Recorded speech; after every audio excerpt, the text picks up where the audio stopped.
Bismillahirrahmanirrahim. Assalamualaikum warahmatullahi wabarakatuh. Waalaikumsalam warahmatullahi wabarakatuh.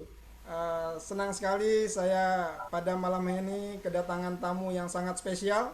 Beliau adalah Dr. Adnan Mahdi, MSI, dan beliau lulusan dari UIN Gunung Jati, Pak ya. Ya. UIN Gunung Jati, Bandung, Jawa Barat. Kebetulan istri saya lulusan di sana juga, Pak. Oh, iya. Nah, makanya saya bilang hatur nuhun pisan begitu, Pak. Mohon, mohon. Nuhun. Nah, beliau juga merupakan sekretaris umum Yayasan TKN Katipiah Sambas, dan malam hari ini kita akan membahas tentang bagaimana Syekh Ahmad Khatib Sambas untuk menuju pahlawan nasional, dan beliau adalah salah satu orang yang saya yakini paham betul bagaimana sosok dan kontribusi Syekh Ahmad Khatib Sambas baik di Indonesia maupun di dunia internasional. Nah, siapa sesungguhnya atau siapa tokoh besar, ulama besar yang dimiliki oleh Sambas Kalimantan Barat dan Indonesia ini, yaitu adalah Syekh Ahmad Hatim Sambas. Boleh dijelaskan Pak, siapa beliau ini Pak? Silakan Pak Baik. Adnan. Ya. Terima kasih Bang Her ya. Bang Iya Her Pak. ya. Jadi sebenarnya kalau Syekh Ahmad Khatib Sambas ini sebagian besar untuk para pengikut tarekat sudah dikenal ya, baik di daerah, nasional bahkan internasional. Cuman perlu kita kenali beliau ya, walaupun misalnya sudah banyak tapi masih banyak juga yang awam. Jadi Syekh Ahmad Khatib Sambas ini adalah putra asli dari Sambas, yang lahir di Sambas, khususnya di Kampung Dagang Timur. Jadi kalau dulu disebut dengan Kampung Asam Rawe. Nah, jadi kalau kita mau ke arah istana, nanti pasti ada ketemu dengan jembatan. Nah, setelah jembatan itulah di sebelah kanan, nah itu lokasi dari tempat kelahiran Syekh Ahmad Khatib Sambas. Jadi siapa beliau ini? Beliau adalah anak dari eh, Abdul Ghaffar ya, bersama istrinya yang bernama Nurfiana. Nah, jadi ini jarang dikenal nama ibunya. Nama ibunya adalah Nurfiana, dan biasa dipanggil oleh orang kampung dagang disebutnya Datuk Lamah. Ya. Betul lama. Apakah lemah lembut atau apa kita kurang tahu. Ya, Tapi panggilan yang akrab di masyarakat kampung dagang itu ibunya dipanggil dengan Datuk Lamah. Nah, jadi pada saat beliau lahir pada masa kecilnya, karena ini hanya gambaran singkat, beliau ini darahnya adalah darah perantau. Karena ayahnya ini kalau kita lihat silsilah, ini dari Maroko, jadi dari Maghribi ya. Jadi sangat jauh ya, dan kita kenal di daerah itu ternyata banyak masyayikh ya, yang muncul dari tarekat. Nah, mungkin ayahnya ini juga adalah masih dalam lingkungan dari para masyayikh di Maghribi. Nah, jadi kalau kita lihat darah yang ada di Syekh Ahmad Khatib ini adalah darah orang yang perantau, jadi nilai juangnya itu sangat tinggi. sangat tinggi. Jadi pada saat dia di masa kecil, kita ketahui beliau lebih banyak dibimbing, dibina oleh pamannya, yang sampai saat ini orang kurang banyak yang mengetahui siapa nama paman tersebut. Nah, jadi nama pamannya adalah Syekh Rahmat. Nah, Syekh Rahmat ini lokasi makamnya saat ini sudah kita temukan, ya ini di Desa Sabing, ya, Desa Sabing, Kecamatan Teluk Keramat. Jadi pamannya inilah yang mendidik beliau dari sisi keagamaan, bahkan kita telusuri beliau juga mendapatkan pengajaran dari Imam Masjid Jami, ya. Ada namanya Nuruddin Mustafa. Jadi eh, beliau ini memang dari kecil sudah dididik dari segi keagamaan, dan dari segi pergaulan dia dikenal memang anak yang baik. Nah, anak yang baik, yang taat kepada orang tua, taat kepada guru-guru, ya, sehingga ilmu yang diajarkan kepadanya ini sangat barokah. Ya. Nah, salah satu misalnya kejadian-kejadian yang kita telusuri berdasarkan cerita, kemudian data-data yang kita dapatkan, beliau itu pernah bersama pamannya ke tepi sungai ya, pada bulan Ramadan, di mana pada saat itu kopiah pamannya itu melayang-layang seperti yupo ya, nah, seperti yupo. Dia ketakutan dannya, kemudian pohon kelapa asam yang ada di daerah situ seperti sujud. Nah, jadi ternyata itu adalah menurut pamannya yang terkenal warok ya, dan abid itu adalah malam Lailatul Qadar. Nah, pada saat itulah beliau didoakan ya, didoakan oleh pamannya untuk menjadi seorang ulama dunia. Dan alhamdulillah doa pamannya ini ternyata seiring dengan perjalanannya ini betul-betul dikawal oleh paman, sekaligus juga mungkin adalah kehendak Allah. Jadi pada saat usia sekitar 19 tahun atau 20 tahun ya, pada saat usia lepas remaja, beliau dengan pamannya ini pergi haji, berangkat ya, sambil menuntut ilmu. Nah, pada saat inilah proses pematangan ilmu yang dia dapatkan di Makkah ya. Di Makkah ini dengan guru-guru Jawi ya, termasuk guru-guru Arab yang pada saat awal sempat meragukan kemampuannya. Nah, misalnya di kelompok syekh-syekh Arab menilai bahwa kemampuan Syekh Ahmad Khatib itu tidak akan mampu untuk belajar mendalami ilmu di kelompok ataupun di halakoh mereka. Nah, sampai-sampai yang membawa dia atau mengambil dia ini kan Syekh Daud Al-Fatani. Melihat dia dikucilkan, kemudian Syekh Daud Al-Fatani mengambilnya, membawanya tinggal di rumahnya. Jadi orang ini memang sangat luar biasa ya. Tangga menuntut ilmunya dan bimbingan yang dia dapatkan itu kepada orang-orang yang benar-benar terjaga dari segi keilmuan dan akhlaknya. Nah, Syekh Daud Al-Fatani ini dia menuntut ilmu itu selama 30 tahun, tapi bisa dihatamkan, dikuasai oleh Syekh Ahmad Khatib hanya 3 tahun. Masya Allah. Nah, jadi di luar dugaan. Dan pada saat inilah makom keilmuan, kemudian kemasyhuran beliau ini semakin terbuka. Sampai-sampai dia di tarekat Qadiriyah dari Syekh Samsudin, potong-potong ya, dan disingkat. Nah, beliau itu mendapatkan pengakuan, mendapatkan penghargaan dari guru karena kecerdasannya. Nah, bukan hanya hafal Quran, hadis, ilmu kalam, tauhid dan sebagainya, karena memang akhlaknya sangat luar biasa, termasuk dalam bidang tasawuf. Sehingga dia diangkat menjadi Syekh Kamil Mukammil. Jadi mursyid yang bisa yang sempurna dan bisa menyempurnakan. Nah, ini derajat makom yang luar biasa menurut saya dari makam para masyayikh. Nah, alhamdulillah dari sinilah dia mengajarkan tarekat yang menggabungkan 2 tarekat. Sebenarnya bukan 2 tarekat, ada 5 tarekat. Qadiriyah, Naqsabandiyah, Al-Fasiyah, ya kan? Al-Muwafaqah. Nah, jadi Junaidiyah ada 5 yang digabungkannya, tapi yang muncul ke permukaan ini adalah Thariqah Qadiriyah wa Naqsabandiyah. Jadi tarekat inilah yang diajarkan beliau, kemudian sehingga melahirkan ulama-ulama ya, bukan hanya di kawasan Indonesia, karena dulu Nusantara itu termasuklah Malaysia, Brunei ya. Nah, jadi ulama-ulama Nusantara ini silsilah keilmuannya banyak bersumber dari beliau, termasuk orang yang kita kenal sekarang, misalnya Syekh Hashim Asy'ari, pendiri Nahdlatul Ulama, dan Kiai Haji Ahmad Dahlan, pendiri Muhammadiyah. Itu silsilah keilmuannya juga sampai kepada Syekh Ahmad Khatib Sambas. Nah, jadi beliau sangat luar biasa dan sangat istimewa. Sayangnya, nah ini persoalannya, beliau ini kurang dikenal. Jangankan oleh masyarakat awam, ya, khususnya di Sambas, masyarakat pengamal tarekat saja ada yang tidak kenal siapa Syekh Ahmad Khatib Sambas. Nah, ini yang membuat kita merasa sedih. Sementara di luaran, misalnya di Jawa Barat, di Suryalaya, kalau disebut nama Sambas saja, pasti pikiran orang langsung ke Syekh Ahmad Khatib Sambas. Sementara kita di Sambas yang orang apa ya? Yang masih Banyak sangat, yang nggak kenal beliau ya.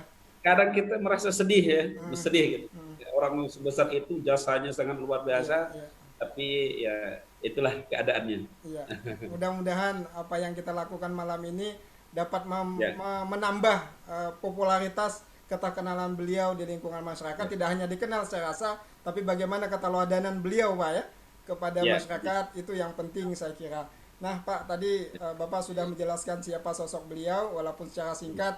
Nah, kemudian kita pengen mengetahui, Pak, ingin mengetahui seberapa besar atau apa yang beliau lakukan terhadap Nusantara dan terhadap Indonesia pada saat ini sehingga beliau itu dapat kita angkat sebagai pahlawan nasional, Pak.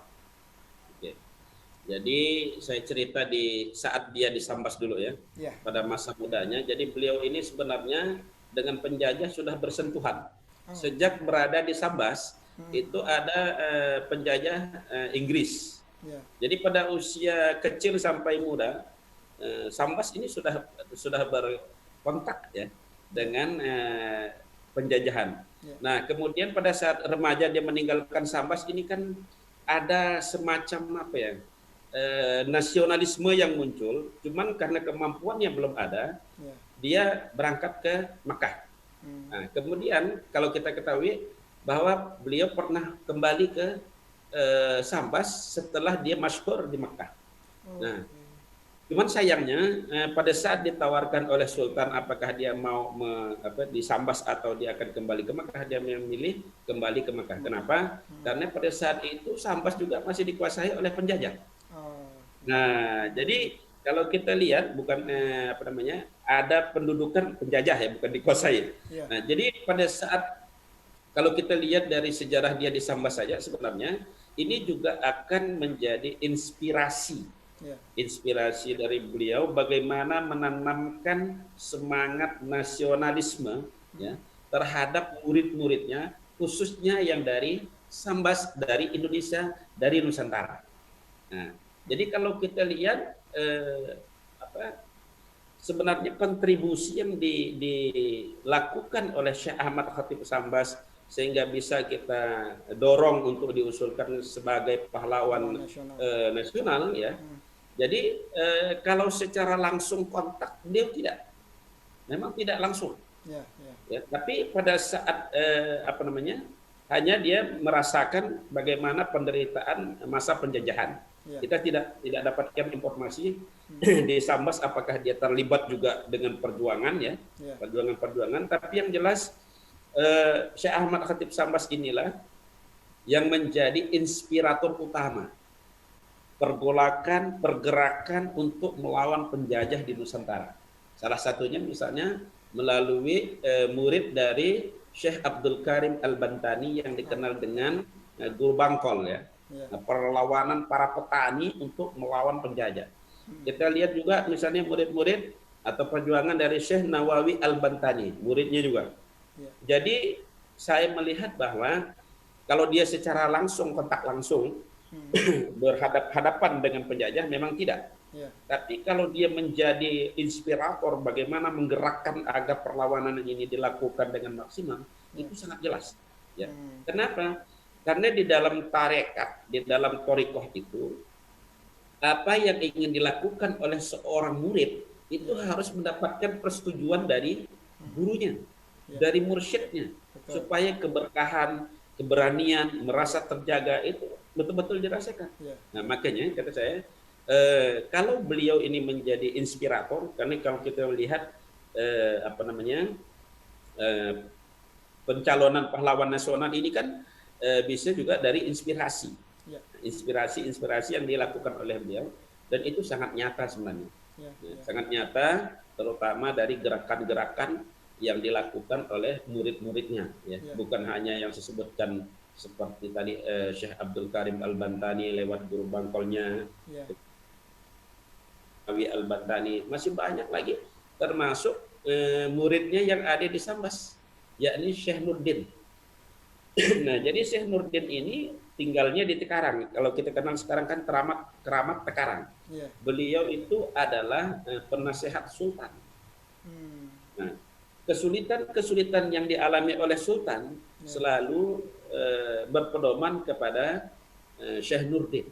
Ya. Kadang Syekh Nurdin yang ke istana Al-Wadhiqubbillah, kadang raja yang ke Tempat tempat Syekh beliau ya. Nurdin. Ya. Ya. Nah, kalau kita lihat pada masa kontak dengan penjajah seperti ini, tentu persoalan nasionalisme pun ini tetap juga dibahas, ya Ya. kan? Ya.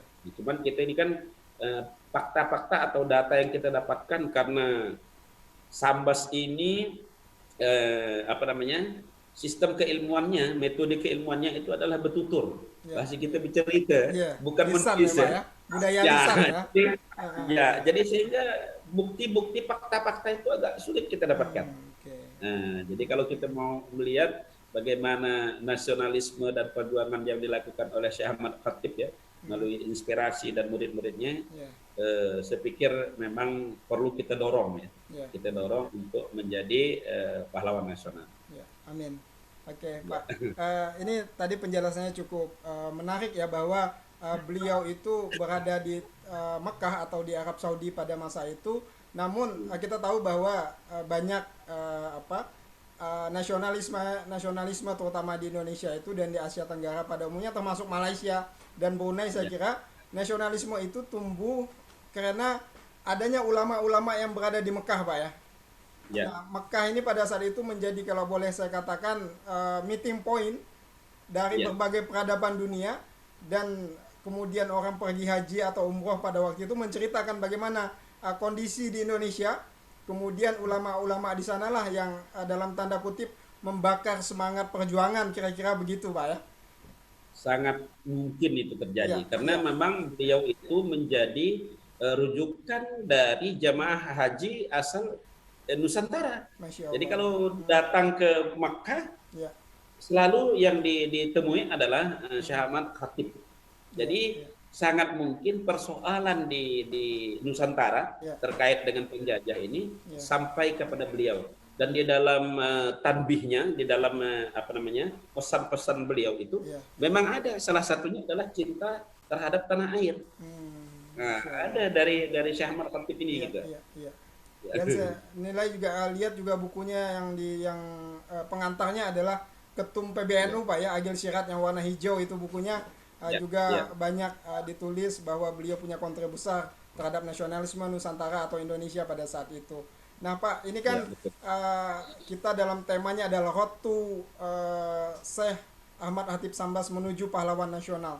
Nah Bapak sebagai sekretaris umum yayasan, kita juga ingin mengetahui, dan mungkin kalau misalnya ada yang mendengar ingin berkontribusi membantu mempercepat pahlawan nasional, apa yang sudah dilakukan untuk persiapan menuju pahlawan nasional ini, Pak?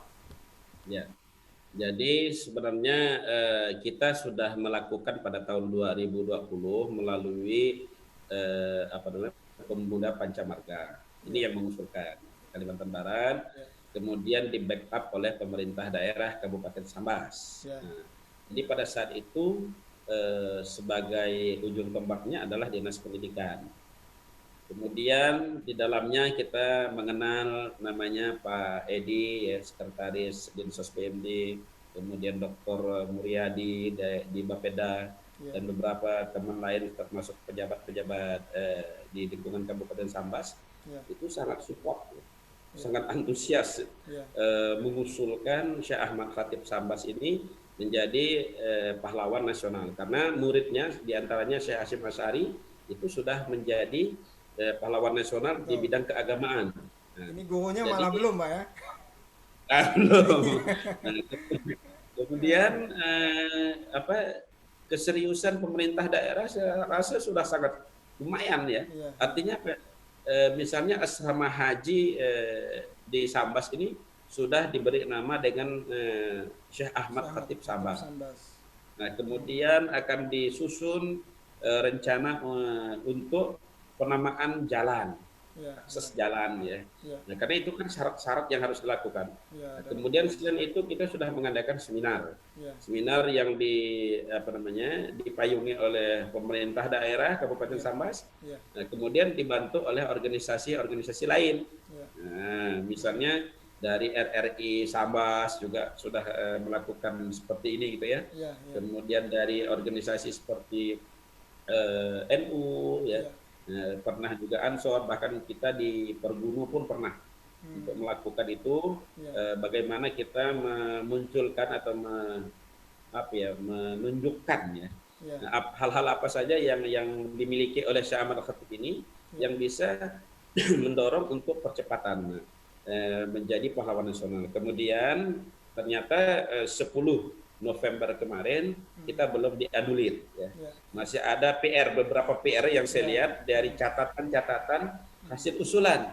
ya, Nah, makanya tahun ini ya 2021 ini ya, sudah di follow up 2 kali rapat. hmm, Nah, 2 kali rapat oleh pemerintah daerah ya yang dinaungi oleh pemerintah daerah, ya, dan ini alhamdulillah tahun 2021 ini melibatkan perguruan tinggi di Sambas. ah, Nah, alhamdulillah, IAIS Sambas dan ya, Poltesa Sambas. Poltesa, Jadi ya, Politeknik Negeri Sambas. ya, Jadi alhamdulillah mudah-mudahan dengan hadirnya 2 lembaga perguruan tinggi ini akan semakin memperkuatnya ya, keilmuannya, bukti-buktinya, fakta-faktanya. ya, Di samping itu dukungan-dukungan dari lembaga-lembaga pemerintah, organisasi, termasuklah masyarakat secara umum memang tetap sangat dibutuhkan.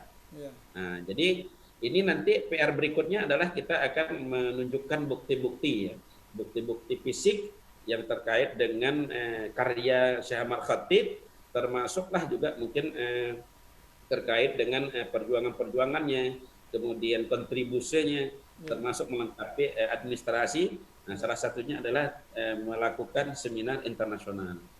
Nah, ini kemarin kita tidak sempat karena waktu yang sangat ya, mepet ya. mepet Pak ya, Nah, mepet sekali.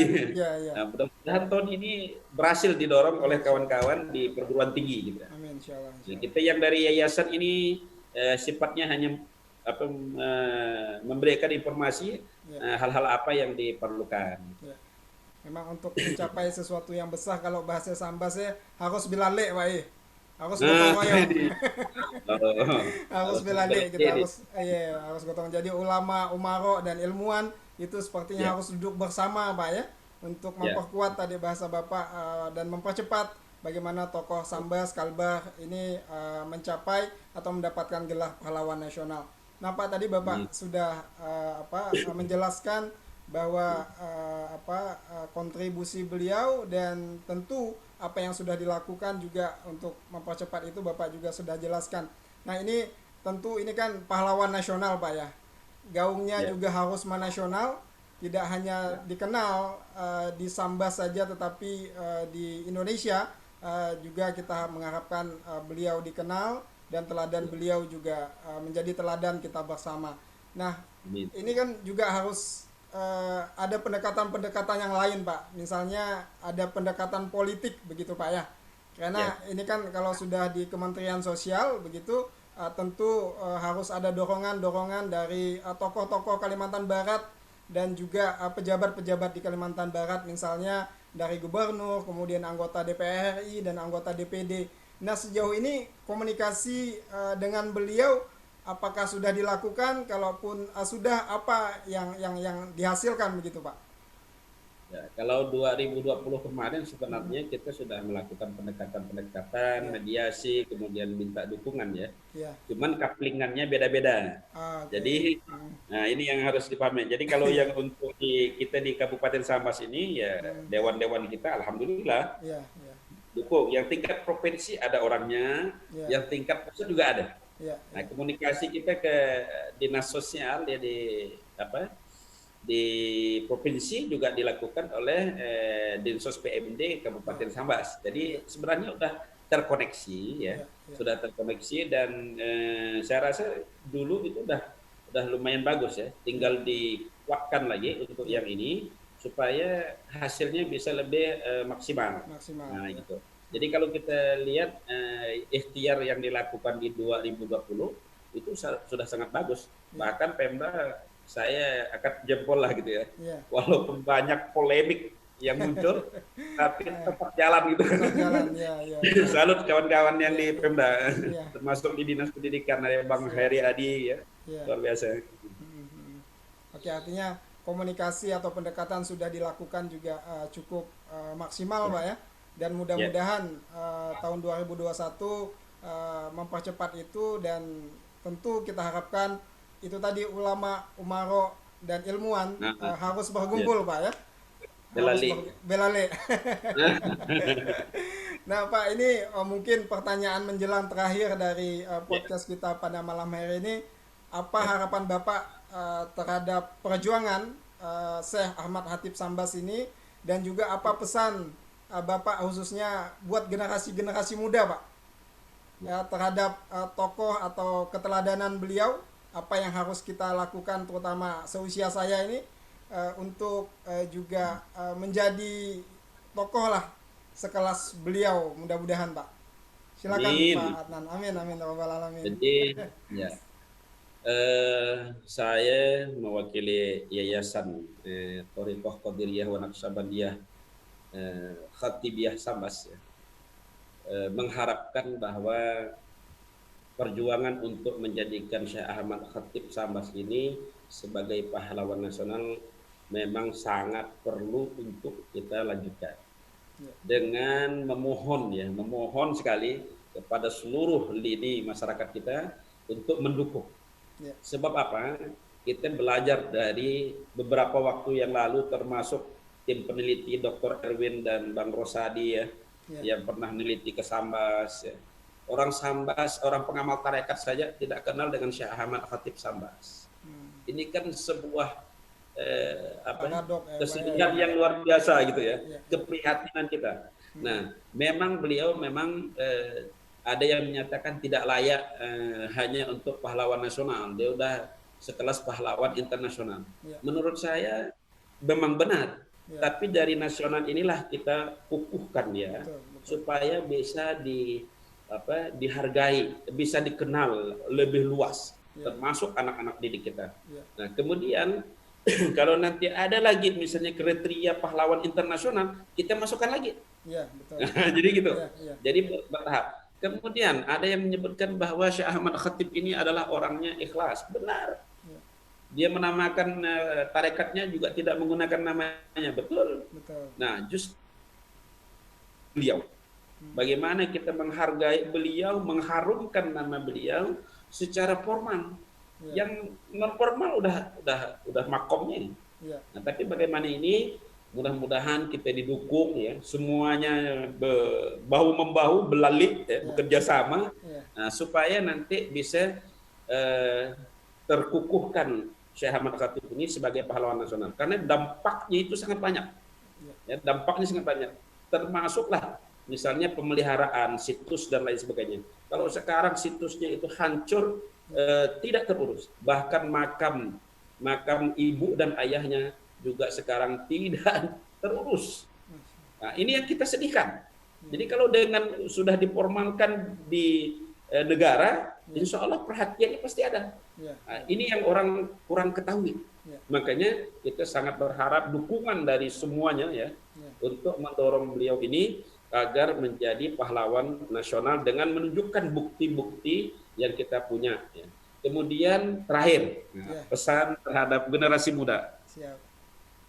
Fungsi utama dalam tubuh kita, ya, organ utama yang harus kita jaga adalah hati. Bahasanya adalah kolbu, yakni hati jantung. Adanya di 2 jari di bawah susu kiri, posisi jantung kita. Ini adalah fungsi utama baik tidaknya kita. Oleh karena itu, salah satu untuk memperbaiki diri, hatinya harus bersih dulu. Ya, Nah, ya, salah satu cara untuk membersihkannya adalah melalui thoriqah.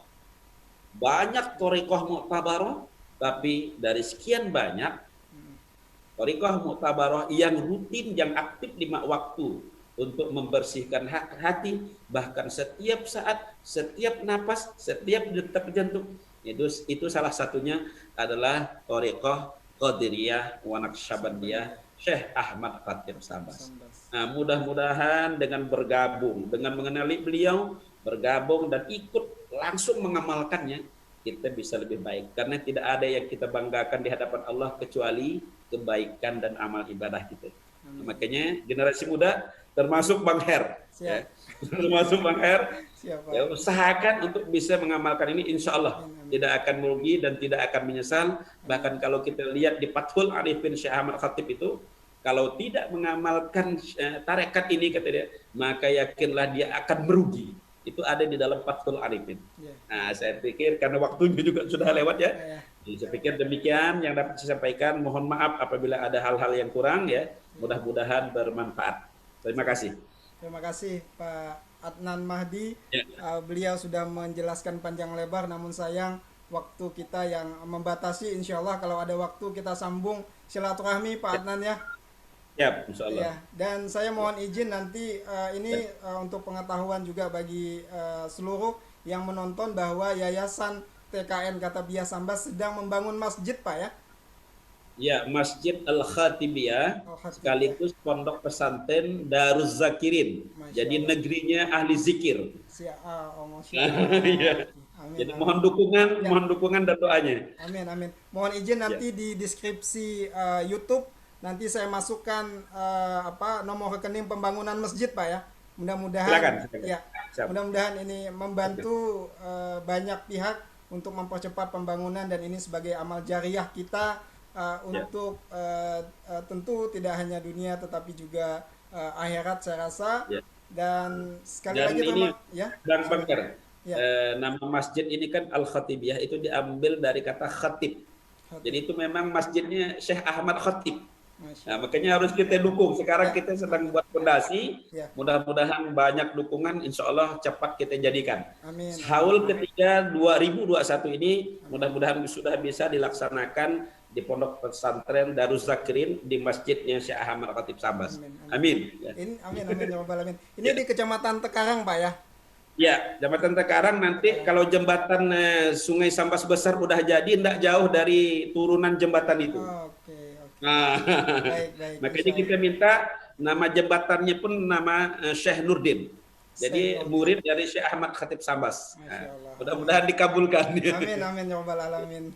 Ya. Terima kasih sekali lagi Pak Dr. Adnan MSI, Sekretaris Umum Yayasan TKN Katabiah Sambas. Dan ini adalah suatu momen yang sangat saya tunggu sebenarnya Pak, untuk bisa podcast bersama Bapak, dan alhamdulillah malam ini bisa bertemu dan bicara langsung walaupun lewat virtual. Dan insya Allah apa yang kita lakukan pada malam hari ini mendapat berkah dari Allah SWT dan mempercepat Sultan Syekh Ahmad Khatib Sambas ini menjadi pahlawan nasional, karena tidak sedikit kontribusinya, tidak hanya di Indonesia tetapi juga di dunia internasional.